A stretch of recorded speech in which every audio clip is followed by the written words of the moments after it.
আসসালামু আলাইকুম। সংবাদে আপনাদের সবাইকে স্বাগত জানাচ্ছি। আমি ফিরোজ তোহা। শুরুতেই সংবাদ শিরোনাম। বাংলাদেশের সর্বশেষ গুরুত্বপূর্ণ আপডেট সংবাদে আপনাকে স্বাগত। শুরুতেই সংবাদ শিরোনাম, পরে বিস্তারিত। শুরুতেই জানিয়ে দিব, গত ২৮ দিনে রেমিটেন্স এলো ২৪,০০০ কোটি টাকা।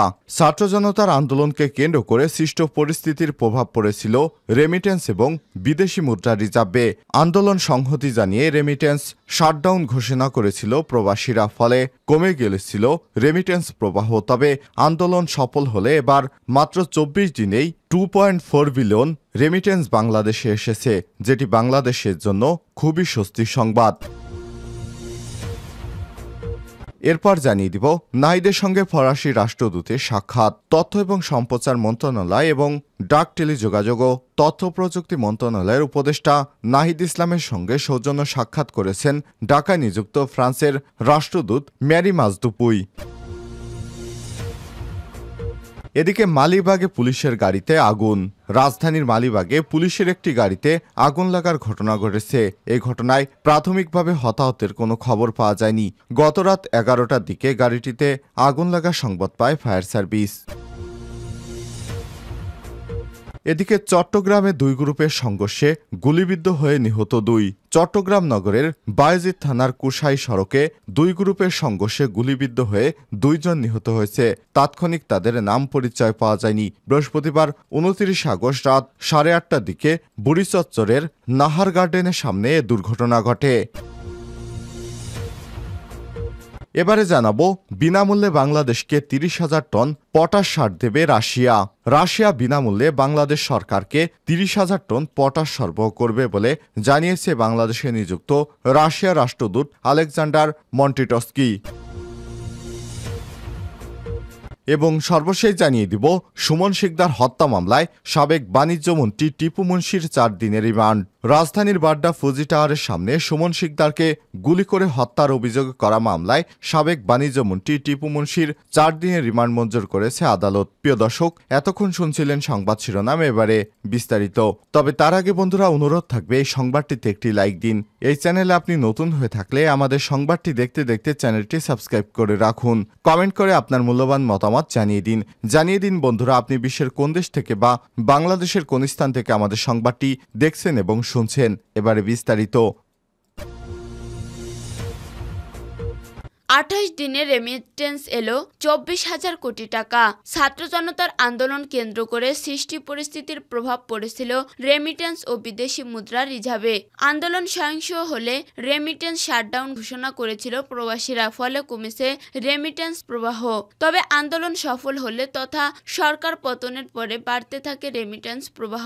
আগস্ট মাসের প্রথম 28 দিনে বেশ বৈধপথে প্রবাসী আয় বা রেমিটেন্স এসেছে $2 বিলিয়ন বেশি। বৃহস্পতিবার 29 আগস্ট কেন্দ্রীয় ব্যাংক সূত্রে এ তথ্য জানা গেছে। কেন্দ্রীয় ব্যাংকের তথ্য অনুযায়ী আগস্ট মাসের 28 তারিখ পর্যন্ত রেমিটেন্স এসেছে $207 কোটি।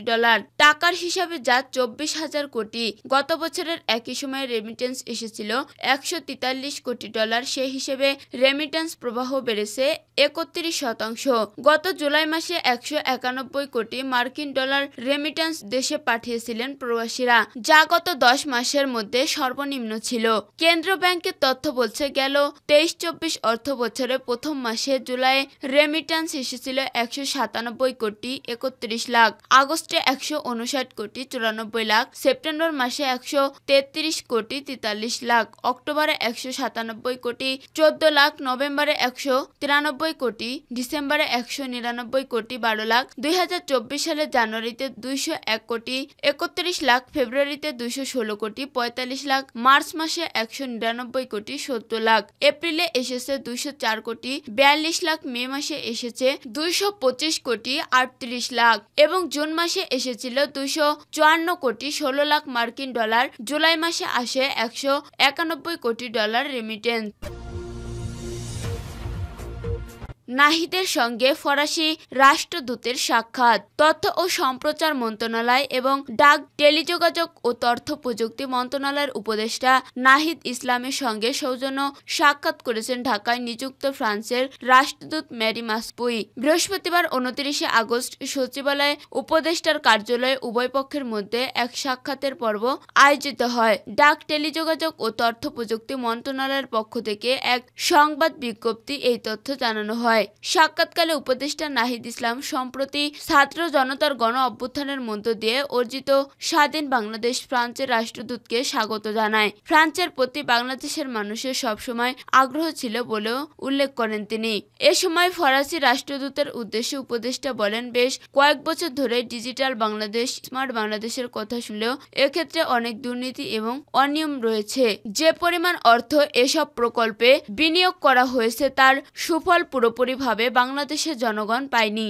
উপদেষ্টা আরও বলেন, দুর্নীতির জায়গাগুলো প্রাথমিকভাবে তদন্ত করছি। বাংলাদেশের আইসিটি সেক্টরে কাজ করার সুযোগ রয়েছে। দেশের যুব সমাজ তথ্য প্রযুক্তিতে পারদর্শী এবং তারা এই সেক্টরে কাজ করতে আগ্রহী। অপরদিকে ৭১ টিভি এবং ফারজানা রূপার বিরুদ্ধে বেশ কিছু গুরুতর অভিযোগ রয়েছে, সেগুলো তদন্ত করে ব্যবস্থা নেওয়া হবে। আমরা একটি নতুন বাংলাদেশ তৈরি করতে চাচ্ছি যেখানে সবাই তার মতো স্বাধীনভাবে প্রকাশ করতে পারে। সাক্ষাতের শেষ সময় পারস্পরিক সহযোগিতার আশ্বাসের মধ্য দিয়ে আলোচনা শেষ হয় বলে সংবাদ বিজ্ঞপ্তিতে উল্লেখ করা হয়। সাক্ষাৎকালে ডাক ও টেলিযোগাযোগ বিভাগের সচিব ডক্টর মোহাম্মদ মুশফিকুর রহমান, তথ্য ও যোগাযোগ প্রযুক্তি বিভাগের সচিব মোহাম্মদ শামসুল আরেফিন সহ মন্ত্রণালয়ের ঊর্ধ্বতন কর্মকর্তারা উপস্থিত ছিলেন। মালিবাগে পুলিশের গাড়িতে আগুন। রাজধানীর মালিবাগে পুলিশের একটি গাড়িতে আগুন লাগার ঘটনা ঘটেছে। এ ঘটনায় প্রাথমিকভাবে হতাহতের কোনো খবর পাওয়া যায়নি। বৃহস্পতিবার 29 আগস্ট রাত 11:30টার দিকে গাড়িটিতে আগুন লাগার সংবাদ পায় ফায়ার সার্ভিস। বিষয়টি নিশ্চিত করে ফায়ার সার্ভিসের নিয়ন্ত্রণ কক্ষের ডিউটি অফিসার রাকিবুল হাসান বলেন, মালিবাগ ফ্লাইওভারের উপরে পুলিশের একটি গাড়িতে আগুন লাগার সংবাদ পেয়েছি আমরা। ফায়ার সার্ভিসের 2টি ইউনিট দিয়ে আগুন নিয়ন্ত্রণে নিয়ে আসে। প্রাথমিকভাবে আগুন লাগার কারণ ও ক্ষয়ক্ষতির প্রমাণ জানায়নি। তবে স্থানীয় সূত্রে জানা গেছে, হঠাৎ করেই পুলিশের গাড়ি জ্বলতে দেখা যায়। গাড়ির বানেট খোলা ছিল। ধারণা করা হচ্ছে যান্ত্রিক ত্রুটির কারণে পুলিশের গাড়িতে আগুন লেগেছে। আগুন লাগার পরে গাড়ির ভিতরে এবং সামনের অংশ দাউ দাউ করে জ্বলছে।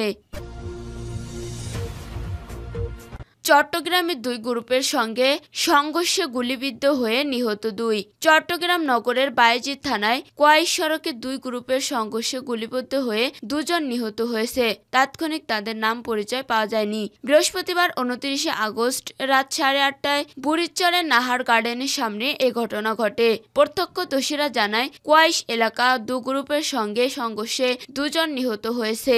আহত হয়েছেন অন্তত 20 থেকে 25 জন। আরও 2 জনের আশঙ্কা অবস্থাজনক। আহতদের এবার কেয়ার হাসপাতালে ভর্তি করা হয়েছে। বিষয়টি নিশ্চিত করেন বায়েজিদ বোস্তামি থানার ওসি সঞ্জয় কুমার সিনহা। কালবেলাকে বলেন, থানার গার্ডেনের সামনে 2 জন গুলিবিদ্ধ হয়ে মারা যান। তাদের মরদেহ এবার কেয়ার হাসপাতালে রয়েছে। আমরা ঘটনাস্থলের পথে রয়েছি। কিভাবে কি হয়েছে তা পরে বিস্তারিত জেনে জানাবো। বিনামূল্যে বাংলাদেশকে 30,000 টন পটাশ দেবে রাশিয়া। রাশিয়া বিনামূল্যে বাংলাদেশকে 30,000 টন পটাশ সার সরবরাহ করবে বলে জানিয়েছেন বাংলাদেশ নিযুক্ত রাশিয়ান রাষ্ট্রদূত আলেকজান্ডার মান্টিটোস্কি। বৃহস্পতিবার 29 আগস্ট সচিবালয়ে স্বরাষ্ট্র উপদেষ্টা লেফটেন্যান্ট জেনারেল মোহাম্মদ জাহাঙ্গীর আলম চৌধুরী অবসরপ্রাপ্ত সঙ্গে সাক্ষাৎকালে তিনি এসব কথা জানান। বৈঠকে দূতাবাসের পক্ষ থেকে জানানো হয়, রাশিয়া বিনামূল্যে বাংলাদেশকে 30,000 মেট্রিক টন বা 1,000 পটাশ সার সরবরাহ করবে। উপদেষ্টা এজন্য রাশিয়াকে আন্তরিক ধন্যবাদ জানান ও দ্রুত প্রক্রিয়া শুরু করার জন্য সংশ্লিষ্টদের নির্দেশ দেন। সারের পাশাপাশি বাংলাদেশকে 1 জাহাজ গম বিনামূল্যে সরবরাহ করার জন্য রাষ্ট্রদূতকে অনুরোধ জানিয়ে স্বরাষ্ট্র উপদেষ্টা বলেন, বিদ্যমান বন্যা পরিস্থিতিতে খাদ্য নিরাপত্তা নিশ্চিতকরণ সরকারের জন্য বড় চ্যালেঞ্জ। এ লক্ষ্য অর্জন আমরা নিরলস কাজ করে যাচ্ছি। বৈঠকে ফাঁকে উপদেষ্টা বলেন, রাশিয়া বাংলাদেশে গম ও সার সরবরাহকারী অন্যতম দেশ। G2G ভিত্তিতে রাশিয়া থেকে গম ও সার আমদানি করা হয়। বাংলাদেশ ইতিমধ্যে 2.6 মিলিয়ন টন গম আমদানির টাকা পরিশোধ করেছে। বন্যাসহ বিদ্যমান অর্থনৈতিক পরিস্থিতিতে আমদানিকৃত গমের সর্বশেষ চালানির টাকা পরিশোধ সম্ভব হয়নি। সার্বিক দিক বিবেচনা বাংলাদেশে গম ও সার সরবরাহ রপ্তানি অব্যাহত রাখতে অনুরোধ জানান তিনি।